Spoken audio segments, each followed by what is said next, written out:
Assalamualaikum warahmatullahi wabarakatuh. Kali ini penulis mau bahas soal penyakit motor ya. Kalau eh, mesinnya panas, mudah mati, di starter lagi nggak bisa, tapi setelah ditunggu 1 jam atau mulai dari 5 menit sampai 1 jam, motor bisa nyala lagi. Memang faktornya macam-macam ya, nggak cuma satu macam saja. Jadi ada bro yang ngomong koilnya lemah, ada yang masalah businya, ya ada juga masalah mesin, masalah radiatornya kurang bagus, karena matinya juga bisa karena overheat dalam artian dari ECU nya yang kasih warning mesinnya overheat gitu. Tapi ya dari sisi lain juga bisa terjadi dari sisi mekanik atau elektronik. Kalau sudah panas mesinnya nggak mau nyala. Ada beberapa hal memang ya yang ada hubungannya, misalnya dengan elektronik.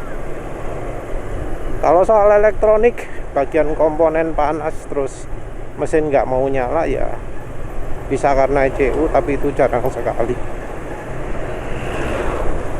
Karena ya ECU itu lewes sampai pada titik tertentu ya rusak. Lebih sering rusaknya, nggak akan nyala lagi ya. Yang lebih sering mungkin adalah kiprok sama koil lemah bisa, tapi ya mungkin mesinnya nggak mendadak mati ya, tapi jadi berebet, mesin jadi nggak lancar kalau mesin panas. Kiprok beda lagi sih karakternya, mungkin karena ECU nya. Jadi begitu tahu voltasenya kurang dari seharusnya, yang protes adalah ECU nya, nggak mau nyala.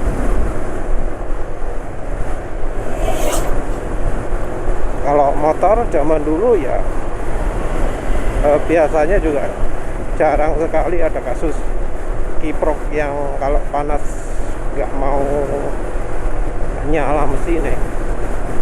Biasanya ya kasusnya permanen. Kalau kiprok sudah kena ya nggak akan nyala terusan.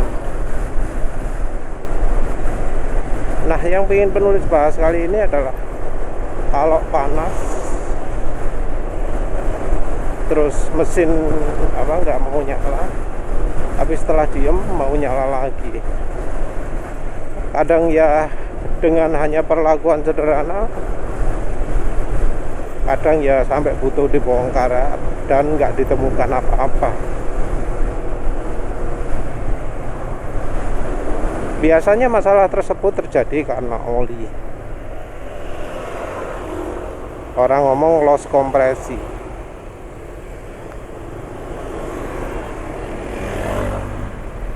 Loss kompresi bisa terjadi karena kualitas olinya yang kurang baik. Kenapa begitu? Karena olinya membuat bagian terutama ring pistonnya itu jadi nggak bisa nutup ya. Juga bisa karena klepnya nggak bisa nutup sempurna karena adanya kerak. Kalau di klep ya biasanya karena masalah lain-lain juga, misalnya dari bahan bakar ya, karena ya yang kena klep kan lebih dari itu saja ya, lebih dari oli saja ya, tapi juga bahan bakar. Kalau klep sampai banyak olinya, nah itu beda lagi. Itu seal klepnya ya, yang lemah. Jadi valve-nya itu kena luberan oli. Nah, kalau itu ya lagi-lagi dari kualitas olinya.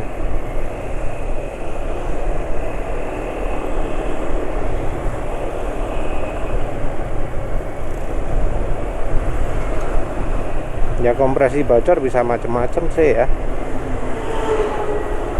Mungkin ada lagi faktor lain yang penulis lupa sebut, tapi ya setahu penulis ring piston macet atau valve-nya nggak bisa nutup dengan sempurna. Valve nggak nutup dengan sempurna biasanya diawali valve-nya keluberan oli dulu ya. Itu sesuatu yang nggak wajar karena harusnya valve kering dari oli ya.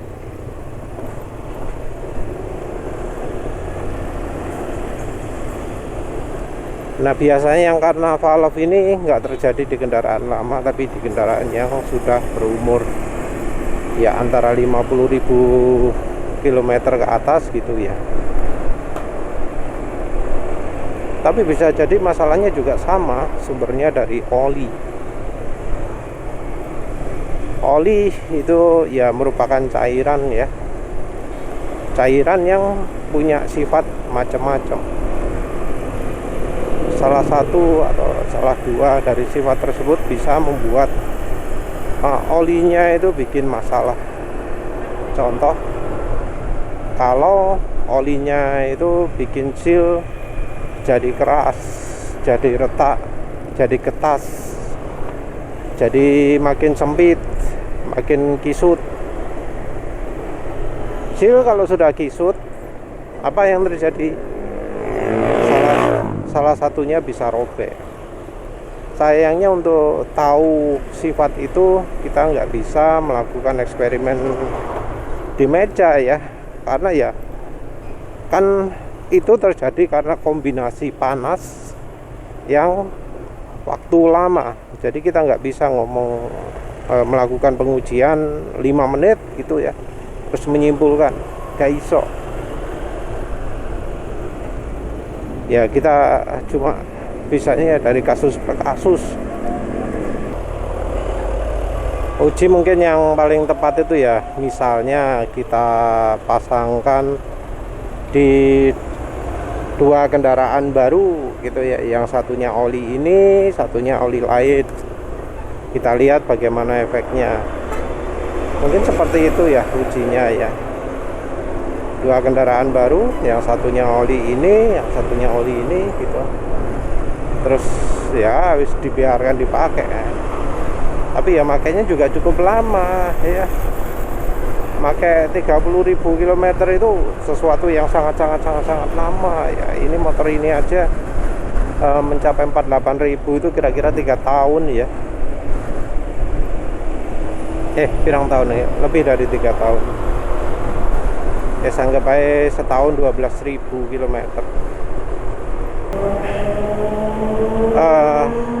Mengapa Pak penulis menyebut sebabnya karena maaf nggak bisa ngomong.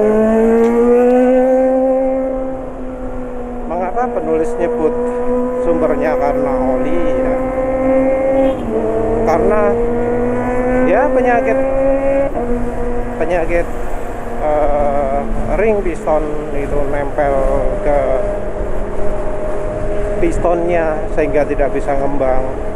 Terus penyakit valve-nya jadi dipenuhi oli yang keraknya kemudian mengganjal valve-nya sehingga tidak bisa nutup sempurna. Itu semua ya sangat terpengaruh oleh kualitas oli. Karena oli yang baik, oli yang kualitas tinggi, oli yang kemampuannya baik tidak akan menghasilkan yang seperti itu. Banyak ya orang yang berpikir wah semua oli itu baik. Tapi khusus untuk soal ini ya sudah terbukti lah tidak. Kalau untuk soal touring, orang itu masih ngomong antara oli yang mudah menguap dan tidak. Tapi kalau soal kerak di valve, soal ring piston yang kena lem sama olinya, itu kita nggak bisa bilang soal dengan menggunakan data penguapan.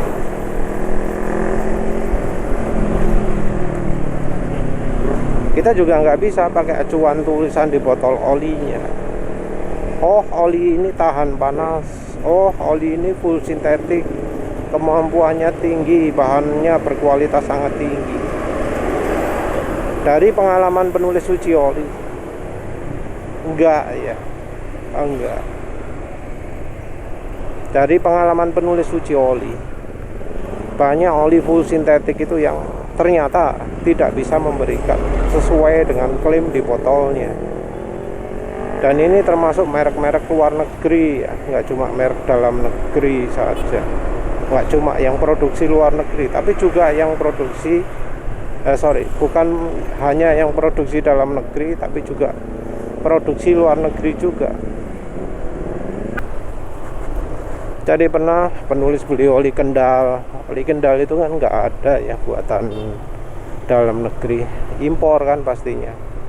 Ternyata termasuk cepat atau nggak kuat panas ya. Oli Lucas itu jelas bukan oli lokal ya, oli luar kan itu. Ternyata nggak tahan panas. Kalau nggak salah oli Unilopa, mungkin oli apa maneh sing impor, termasuk Liquimoli. Yang terakhir oli Ipone ya, Ipone R4000 RS, bahan disebut semi sintetik, padahal oli impor, tapi ya ternyata dari sisi kemampuan tidak begitu tahan panas ya.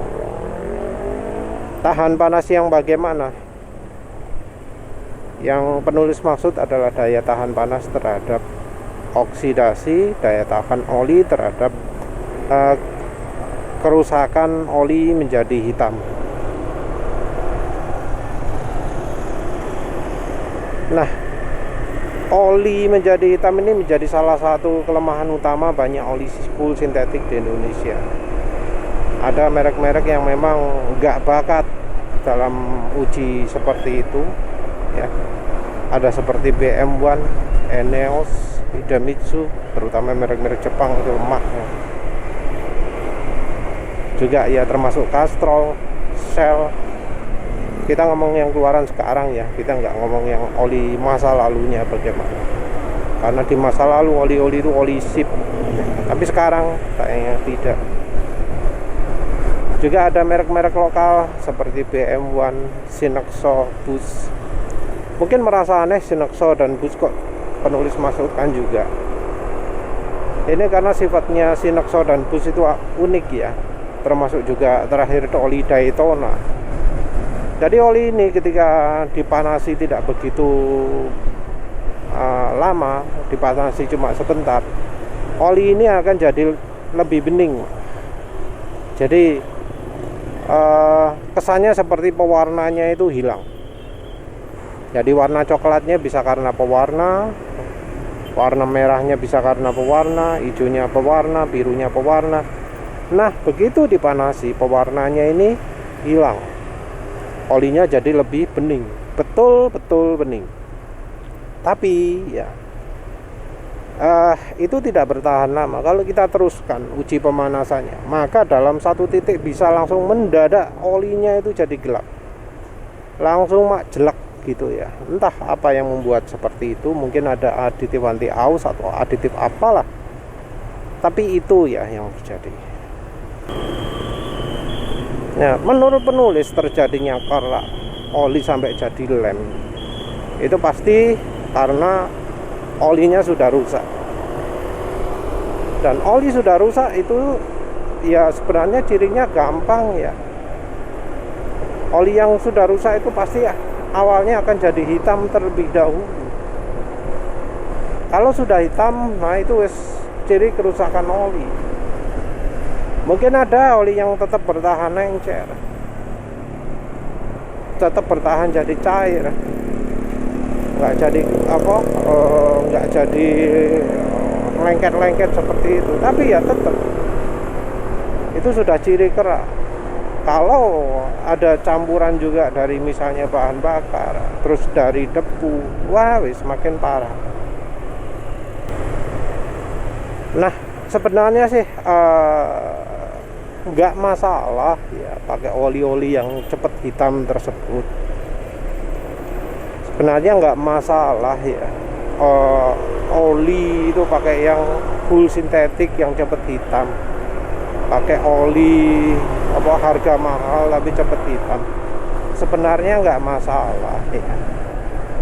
Yang jadi masalah adalah ketika orang itu mengganti olinya tidak berdasarkan kemampuan dari olinya. Ketika orang mengganti oli itu dengan satuan sekian bulan, sekian jam, sekian kilometer, menggunakan acuan oli dengan ya mengandalkan kekentalan, mengandalkan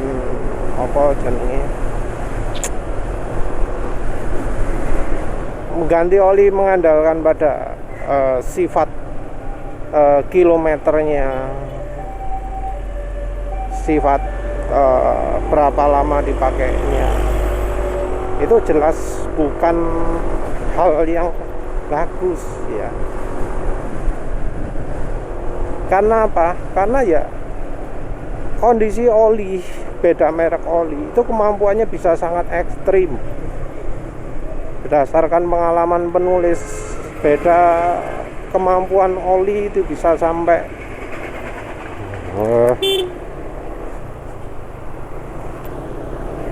bisa sampai 20 kali lipat lah. Jadi oli yang jelek itu umurnya pendek, oli yang bagus umurnya panjang. Bedanya bisa sampai 20 kali lipat masa pakainya. Se-ekstrim itu ya kemampuan oli itu. Jadi kita nggak bisa langsung terus menggunakan sekian kilometer. Bedanya loh 20 kali. Artinya apa?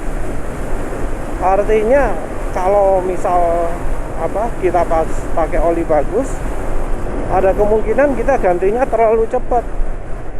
Harusnya oli bisa 10.000 tapi diganti di 2.000 km misalnya. Atau sebaliknya, olinya ternyata buruk sekali.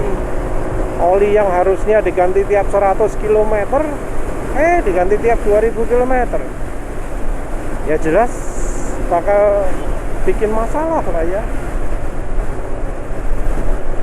Loss kompresi itu sebenarnya ya merupakan ciri awal ya. Ciri awal dari kerusakan yang disebabkan oleh oli. Jadi kalau sudah mengalami loss kompresi, kita harus ya warning lah. Itu peringatan itu. Kenapa kok sampai terjadi seperti itu? Apa yang kurang atau apa yang lebih?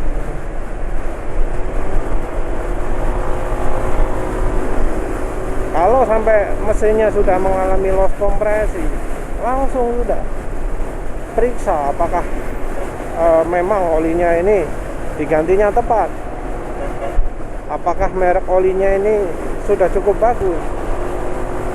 Banyak orang yang ragu-ragu ya, hanya mentang-mentang olinya harganya mahal, hanya karena mentang-mentang olinya mereknya terkenal, orang nggak berani nyalakan oli. Dipikir kalau olinya terkenal, nggak mungkin masalah terjadi karena oli.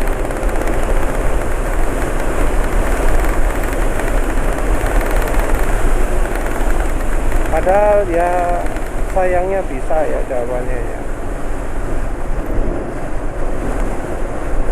Bisa sekali oli merek terkenal itu merusak mesin. Dan kita juga perlu lihat tanda-tanda lain ya. Kalau misalnya bagian magnet itu sampai dilumuri oli, sampai penuh oli, sampai basah karena oli, atau bagian crankshaft, bagian bukan crankshaft, crankcase ya, bagian CVT-nya, bagian yang terutama depannya itu, kalau ada rembes, nah kita itu juga harus waspada.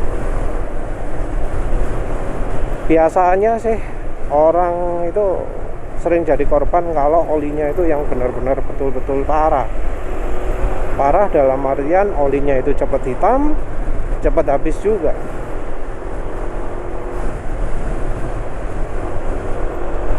Sudah cepat hitam, cepat habis. Sudah jatuh tertimpa tangga. Itu ya yang sering mengalami. Oli-oli yang menurut penulis wajib sekali dihindari itu ya oli-oli merek Jepang ya. Ya memang nggak cuma oli Jepang saja yang jelek, tapi terutama oli Jepang yang sering jadi masalah.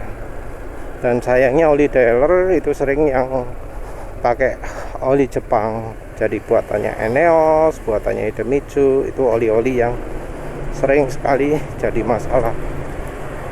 Oli Pertamina termasuk loh ya.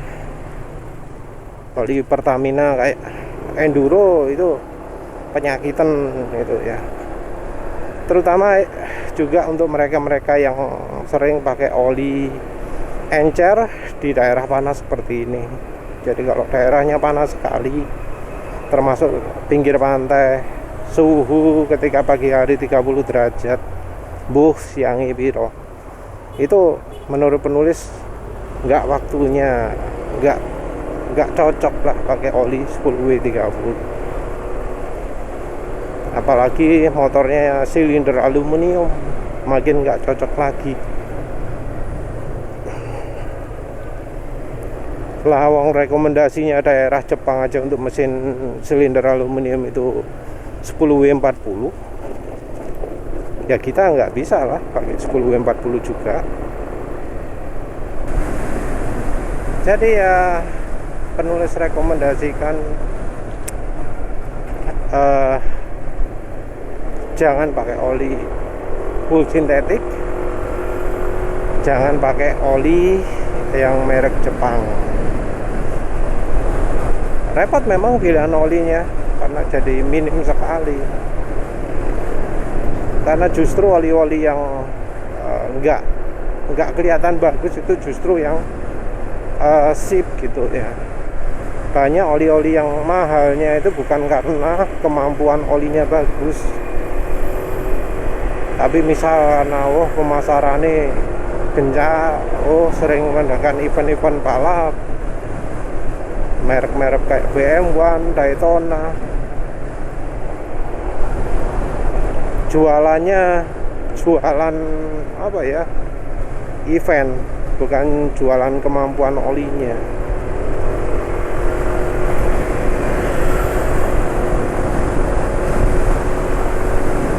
Justru oli-oli yang ya sering diremehkan itu yang malah kemampuannya lebih baik. Ya sebenarnya untuk tahu ini itu mudah ya, mudah. Tinggal dilihat apakah oli ketika di drain sesuai dengan rekomendasi waktu yang ditentukan, apakah warnanya hitam atau tidak. Jangan peduli omongannya, itu masih bagus, oli bagus atau tidak, itu bisa diketahui dengan uji laboratorium. Masalahnya sih ya, siapa yang pernah melakukan uji laboratorium? Gak ono. Uji laboratoriumnya sendiri tidak melakukan uji untuk mengetahui apakah olinya masih layak pakai atau tidak. Jadi kalau ada orang yang mengarahkan uji laboratorium, coba minta mana buktinya bahwa oli dipakai 5000 km masih oke. Dan itu mintanya harus ada uji oksidasi, uji kekentalan, uji fuel dilution, dan seterusnya. Kalau yang ada uji partikel, ini sudah dipakai 5000 km, partikel logamnya cuma ada sekian. Itu nggak bisa jadi acuan ya. Sekalipun itu angkanya 0, ya itu suruh nyoba lagi dah, apa bener masih 0 ya. Kalau ujinya misalnya di Trakindo, karena mau oli bagus, oli jelek, ya partikel logamnya ya segitu itu guys. Karena kalau lebih dari itu jadi mesin ada masalah. Belum lagi kalau bahan olinya adalah bahan oli yang nggak punya pelarutan bagus, malah gak ketok iso-iso. Padahal aslinya di mesin itu hitam kelam, tapi ketika diuji lab kelihatannya bagus. Bisa aja itu. Nah kalau nggak gitu ya, coba pikirkan kenapa kok yang ada yang sudah konsisten ganti oli, mesinnya masih berlumpur. Memang kalau ada yang telat sih normal, tapi kalau ada yang sudah konsisten ganti oli masih berlumpur, ganti 10.000 km, 5.000 km masih berlumpur, kan ada itu kan. Ya wis lah, itu saja intinya. Jangan terlalu mendewakan oli ya. Kita itu kalau untuk oli harus diuji ya, apa benar olinya sesuai dengan yang diklaimkan di bungkusnya. Dan dari pengalaman penulis uji banyak sekali oli, tulisan yang ada di bungkus itu seringkali bohong, nggak bener, nggak sesuai kenyataan. Ya wis lah, itu saja. Terima kasih udah menonton. Assalamualaikum warahmatullahi wabarakatuh.